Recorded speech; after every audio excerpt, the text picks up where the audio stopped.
بسم اللہ الرحمن الرحیم۔ السلام علیکم ورحمۃ اللہ وبرکاتہ۔ عزیز طلبہ، آج آثار السنن کا سبق نمبر 61 ہے، اور اس سبق کے اندر ہم باب الوضوء من مس المرأة یعنی وہ احادیث جن میں عورت کو چھونے سے وضو کا بیان ہے وہ پڑھیں گے، ان کا ترجمہ تشریح اور اس مسئلے کی تفصیل پڑھیں گے کہ عورت کو چھونے سے وضو ٹوٹتا ہے یا نہیں۔ اس باب کے تحت علامہ نووی رحمہ اللہ تعالی نے 6 احادیث ذکر کی ہیں، اور ان میں یہ مسئلہ بیان ہوا ہے کہ عورت کو چھونے سے وضو ٹوٹے گا یا نہیں۔ اس میں فقہا کا آپس میں اختلاف ہے۔ پہلے ہم احادیث کا ترجمہ دیکھ لیتے ہیں اور اس کے بعد فقہا کے اختلاف کی تفصیل بیان کریں گے۔ باب الوضوء من مس المرأة، اس کی پہلی حدیث عن ابی عبیدہ و طارق ابن شہاب ان عبد اللہ رضی اللہ تعالی عنہ قال فی قوله تعالی او لامستم النساء قولا معناه ما دون الجماع، رواہ البیہقی فی المعرفہ وقال هذا اسناد موصول صحیح۔ ابو عبیدہ اور طارق بن شہاب سے مروی ہے کہ بے شک عبداللہ رضی اللہ تعالی عنہ فرماتے ہیں اللہ تعالیٰ کے فرمان او لامستم النساء یعنی تم نے اگر عورتوں کو چھوا، اس فرمان کے بارے میں فرماتے ہیں قولا معناه ما دون الجماع، اس کا معنی جماع کے علاوہ چھونا ہے۔ رواہ البیہقی فی المعرفہ، اس کو بیہقی نے اپنی معرفت میں روایت کیا ہے۔ وقال هذا اسناد موصول صحیح، اور کہا کہ اس کی سند متصل اور صحیح ہے۔ اس باب کی دوسری روایت ہے وعن عبداللہ ابن عمر رضی اللہ تعالی عنہما انہ کان یقول قبلۃ الرجل امرأته وجسها بیدہ من الملامسہ۔ عبداللہ ابن عمر رضی اللہ تعالی عنہما فرماتے ہیں کہ انہ کان یقول، وہ فرماتے ہیں قبلۃ الرجل امرأته، اور مرد کا اپنی بیوی کو بوسہ دینا، وجسها بیدہ، اور اپنے ہاتھ سے چھونا، من الملامسہ، یہ ملامسہ میں سے ہے۔ فمن قبل امرأته وجسها بیدہ فعلیہ الوضوء، جس شخص نے اپنی بیوی کو بوسہ دیا اور جسها بیدہ، اپنے ہاتھ سے چھوا، فعلیہ الوضوء، تو اس کے اوپر وضو ہے۔ رواہ مالک فی الموطا، اس کو امام مالک نے اپنی موطا میں روایت کی ہے، واسنادہ صحیح، اور اس کی سند صحیح درجے کی ہے۔ اس باب کی تیسری روایت ہے وعن عائشہ رضی اللہ تعالی عنہا قالت كنت انام بین یدی رسول اللہ صلی اللہ علیہ وسلم ورجلای فی قبلته فاذا سجد غمزنی فقبضت رجلی فاذا قام بسطتهما والبیوت یومئذ لیس فیہا مصابیح، رواہ الشیخان۔ اس روایت کا ترجمہ یہ ہے کہ حضرت عائشہ رضی اللہ تعالی عنہ فرماتی ہیں کہ میں آپ صلی اللہ علیہ وسلم کے سامنے لیٹی ہوتی تھی، اور رجلای فی قبلته، اور میرے پاؤں آپ صلی اللہ علیہ وسلم کے قبلے کی جانب ہوتے۔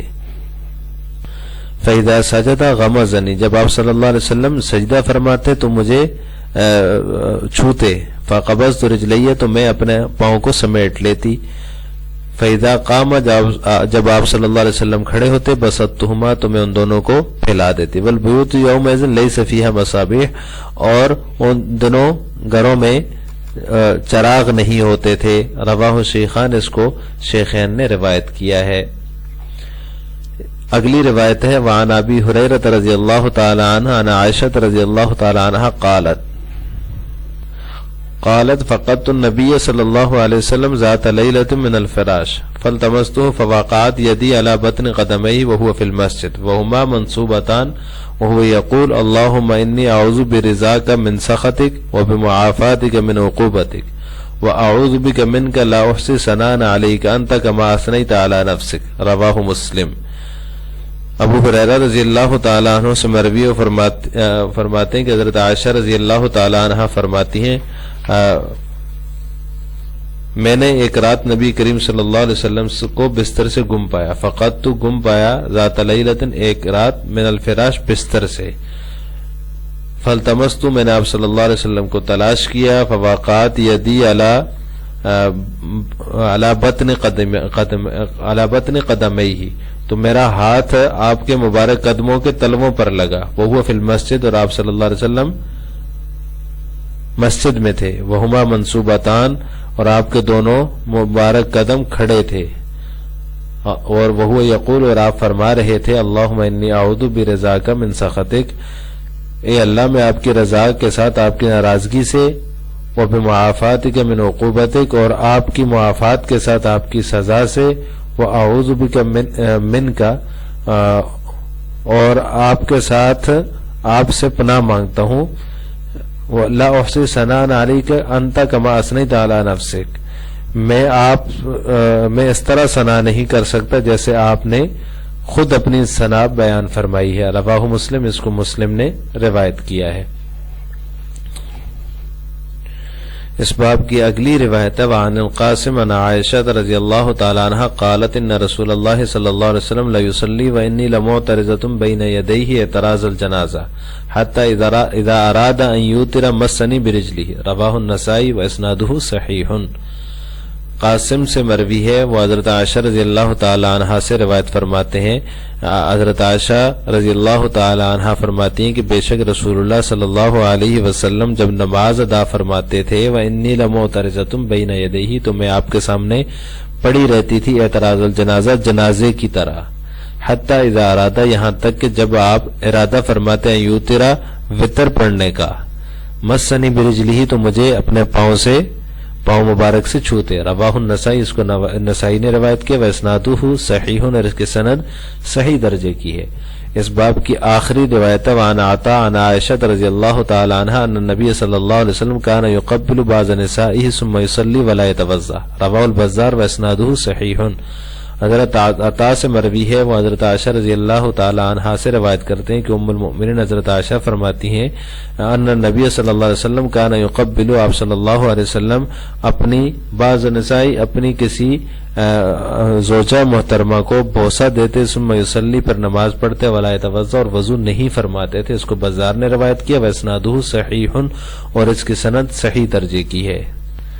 ان احادیث کی روشنی میں فقہا کا آپس میں اختلاف ہے کہ مس مرأہ جو ہے یعنی عورت کو چھونا یہ ناقض وضو ہے یا نہیں ہے۔ تو احناف کا مذہب یہ ہے کہ مس مرأہ ناقض وضو نہیں ہے، ائمہ ثلاثہ فرماتے ہیں کہ یہ ناقض وضو ہے۔ تو احناف کے دلائل جو ہیں وہ احادیث باب ہیں، حدیث نمبر 167 سے لے کر 181 تک جتنی بھی احادیث ہیں، یعنی آخری جو احادیث ہیں جن کے اندر یہ ایک ہی طرح کا مضمون بیان ہوا ہے، جس میں آخری روایت جیسے حضرت عائشہ کی ہے، وہ فرماتی ہیں کان یقبل بعض نسائی ثم یصلی ولا یتوضا، آپ صلی اللہ علیہ وسلم اپنی کسی زوجہ محترمہ کو بوسہ دیتے، ان کا بوسہ لیتے، پھر وضو نہیں فرماتے تھے نماز پڑھنے کے لیے۔ تو ان احادیث میں سب میں مس مرأہ کو ناقض نہیں فرمایا گیا۔ تو یہ جتنی 167 سے لے کر آخری جو احادیث ہیں اس باب کی 181 تک، یہ ساری جو ہے احناف کی دلیل ہیں۔ ائمہ ثلاثہ کی دلیل اللہ تعالیٰ کا فرمان ہے او لامستم النساء فلم تجدوا ماء، یہ آیت ہے کہ اس میں اللہ تعالیٰ فرماتے ہیں اگر تم عورتوں کو چھو لو تو فلم تجدوا ماء، اگر پانی نہیں ہے تو فتیمموا، تیمم کر لو۔ تو یہاں پر ائمہ ثلاثہ فرماتے ہیں کہ اس کے معنی حقیقی جو ہیں وہ چھونے کے ہیں، لامستم النساء، عورتوں کو چھو لو، تو چھونے کے حقیقی، اس کے معنی حقیقی لمس کے یہ چھونے کے ہی ہیں۔ اور ابن مسعود اور ابن عمر رضی اللہ تعالی عنہما کی تفسیر بھی یہی ہے، وہ ان کی تفسیر یہی تفسیر وہ مراد لیتے ہیں کہ لمس کا معنی حقیقی جو ہے وہ چھونا ہی ہے۔ تو ان کی تفسیر کے مطابق ائمہ ثلاثہ جو ہے اس آیت سے استدلال کرتے ہوئے کہتے ہیں کہ عورت کو چھونا یہ ناقض وضو ہے، اس سے وضو ٹوٹ جائے گا، اگر کسی نے عورت کو چھو لیا تو وضو دوبارہ بنائے۔ تو احناف کی طرف سے ائمہ ثلاثہ کا جواب یہ دیا جاتا ہے کہ یہاں ملامسہ جو ہے او لامستم النساء، یہ لمس یہ جماع کے معنی میں ہے۔ یہ جو تفسیر ہے اس کو جماع کے معنی میں لینے کی، اس آیت کا معنی جماع لینے کی، وہ حضرت ابن عباس، ابو موسیٰ اشعری اور حضرت علی رضی اللہ تعالیٰ عنہ کی تفسیر ہے۔ ان صحابہ کرام نے اس لمس سے مراد جماع لیا ہے۔ تو یہاں پر احناف کی طرف سے یہ جواب دیا جاتا ہے کہ ان صحابہ کرام نے اس سے جماع مراد لیا، تو لہٰذا اس کا معنی حقیقی مراد نہیں ہوگا جو کہ چھونا ہے، بلکہ اس سے معنی مجازی جمع مراد لیا جائے گا، جیسے کہ ان صحابہ کرام نے اس کی یہی تفسیر کی ہے۔ اب یہ معنی کیوں مراد لیا جائے حقیقی معنی کو چھوڑ کر؟ کیونکہ معنی حقیقی تو چھونا ہی ہے، اس کو چھوڑ کر معنی مجازی کیوں مراد لیا جائے؟ اس کی وجوہ ترجیح کیا ہے، کس وجہ سے جو ہے وہ یہ معنی مراد لینا چاہیے؟ تو اس میں پہلی وجہ یہ ہے کہ تیمم للجنابہ کا حکم ثابت ہوگا بخلاف پہلی تفسیر کے، کیونکہ اس تفسیر کے اندر یہ ہے کہ اگر وہ شخص جس نے اپنی عورت کو چھو لیا یعنی عورت سے جمع کر لیا تو وہ پانی نہیں اس کے پاس موجود نہیں تو وہ تیمم کر لے، تو تیمم للجنابہ، جنابت کی وجہ سے جو تیمم کیا جا سکتا ہے اس کا حکم اس سے ثابت ہوگا۔ اگر ہم پہلی تفسیر مراد لے لیتے ہیں یعنی اس سے معنی چھونے کا ہی حقیقی معنی مراد لیتے ہیں تو پھر یہ جو حکم ہے تیمم للجنابہ کا یہ اس سے ثابت نہیں ہوگا، کیونکہ چھونے سے تو اس سے کوئی فرق نہیں پڑے گا، پانی موجود نہیں ہے تو وہ تیمم کر لے، تو وضو تیمم للوضو تو مراد لیا جا سکتا ہے پہلی تفسیر میں، لیکن تیمم للجنابہ کا جو حکم ہے وہ بھی اس سے ثابت ہو رہا ہے اگر ہم دوسرا معنی مراد لیں، تو یہ اس کی وجہ ترجیح ہے دوسرا معنی مراد لینے کی۔ تو جس طرح تیمم للوضو ہے، وضو کے لیے تیمم کیا جا سکتا ہے، اس طرح جنابت میں بھی تیمم کیا جا سکتا ہے۔ اور دوسری وجہ ترجیح ہے کہ ملامسہ جو ہے باب مفاعلہ سے ہے، اور باب مفاعلہ میں طرفین سے مشارکت کا ہونا ضروری ہوتا ہے، اور طرفین سے مشارکت چھونے کے معنی میں نہیں ہے بلکہ جماع کے معنی میں پائی جاتی ہے۔ جماع طرفین سے مشارکت کی وجہ سے ہی ہوتا ہے، جبکہ چھونا تو صرف ایک طرف سے ہو رہا ہے، تو یہ باب ملامسہ جو ہے باب مفاعلہ سے ہے، اور مفاعلہ میں مشارکت پائی جاتی ہے۔ تو مشارکت جب میاں بیوی دونوں انوالو ہوں گے، دونوں کا آپس میں تعلق بنے گا جماع کی صورت میں، تو مشارکت اسی صورت میں پائی جائے گی۔